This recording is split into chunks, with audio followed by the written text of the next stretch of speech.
depois de tantos anos, né, repensando sobre aquele momento, né, dois momentos, dois fatos, eu penso que foram importantes para definir e dar os rumos, né, do posicionamento do CIMI naquele período, né.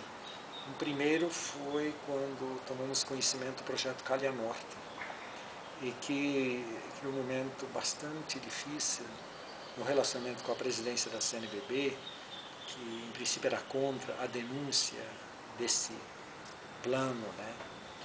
Finalmente o CIMI acabou, prevaleceu a posição da presidência do CIMI e o Calha Norte acabou sendo denunciado, e essa denúncia teve uma repercussão muito grande. Isso foi em 1986. Né. Um segundo momento foi, naturalmente, durante a Assembleia Constituinte.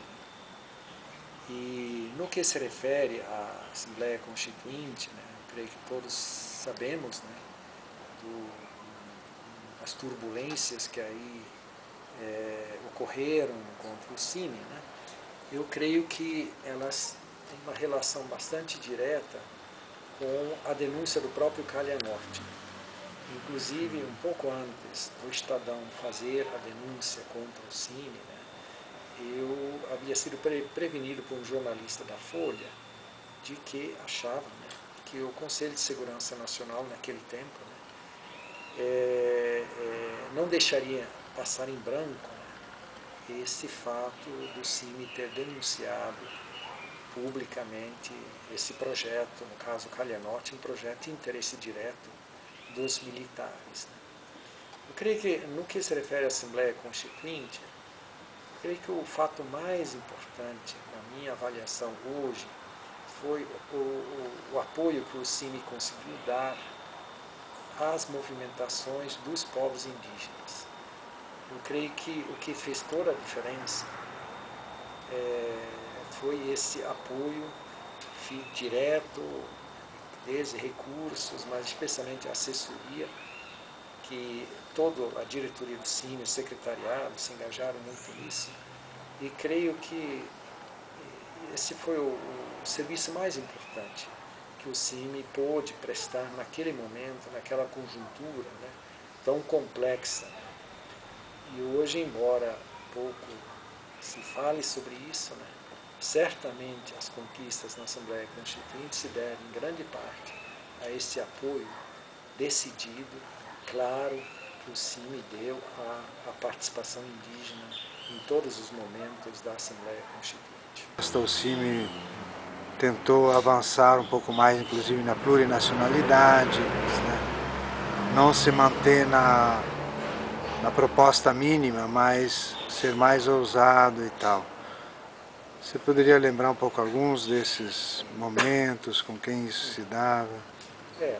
Eu acho que a grande diferença no que se refere ao posicionamento do CIMI frente aos outros órgãos de apoio à mobilização indígena sempre foi que o CIMI ele se posicionou, parece-me, de uma forma bastante irrestrita do lado das demandas indígenas, não tão preocupado como alguns parceiros nossos, né, com eventuais repercussões dessa solidariedade em setores da sociedade nacional, em setores do governo, setores das forças militares. Né. Acho que aí, desde o início, né, acho que desde a formulação das propostas para a Assembleia Constituinte, isso ficou bastante claro. Né, e as divergências todas se foram decorrentes, de alguma forma, do que se refere a esse posicionamento. E parece-me que se refere à participação indígena foi de novo a mesma coisa. Né. O CIMI, eu me lembro bem, né, nós estávamos numa dúvida muito grande como apoiar essa participação indígena após termos tido aquele retrocesso todo na Assembleia Constituinte. Né. E o texto relator se considerou no direito de voltar atrás em todas as conquistas já alcançadas. Né. E o CIMI, a dúvida nossa era exatamente decorrente dos posicionamentos diferentes, os outros posicionamentos dos parceiros nossos, né, que tinha muito receio da participação indígena, que isso pudesse acirrar os ânimos com alguns setores do governo. Então estávamos nessa dúvida, não tinha nenhuma dúvida quanto à necessidade de mobilizar os índios. A dúvida era apenas como é que se poderia fazer isso sem também romper e confrontar diretamente com os nossos parceiros nessa luta indigenista naquele momento. E parece-me sempre o fato que, para mim, resolveu o problema na época foi o pedido dos índios Kayapó, que vieram procurar o CIMI em busca de apoio para alojamento. Eles já tinham decidido de vir assistir, participar e ver a votação dos direitos indígenas na Constituinte. Eles só não tinham onde ficar em Brasília. E esse foi a ocasião, o fato que tirou toda a dúvida, que tipo de apoio e como estaria esse apoio aos índios. O CIMI, o secretariado na época, imediatamente se posicionou favorável a esse apoio. E aí, de novo, aí foram chegando outros povos, e eu acho que o CIMI, nessa maneira dele apoiar irrestrita, eu diria de forma irrestrita, a participação indígena, independente de serem de organização X ou Y, de estarem afiliados a este ou aquele grupo, essa foi uma diferença importante naquele apoio.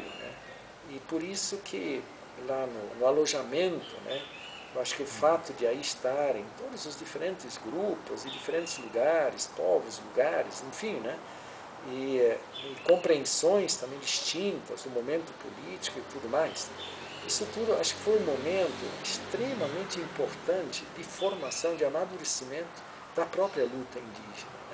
Teve fatos, momentos extremamente tensos no alojamento durante a Assembleia Constituinte, entre os próprios índios. As diferenças eram muito grandes. E penso que o CIMI aí teve um papel fundamental.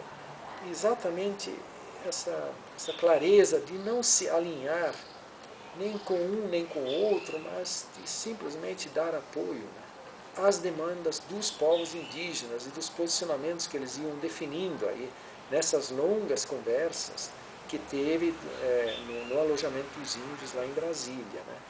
Então, eu creio que toda essa mobilização, essa movimentação, essa participação dos índios e esse intenso relacionamento com o CIMI que teve nesse período todo, foi muito importante. Eu acho que serviu de aprendizagem, um momento de aprendizagem para nós do CIMI, como também para os próprios índios, as lideranças.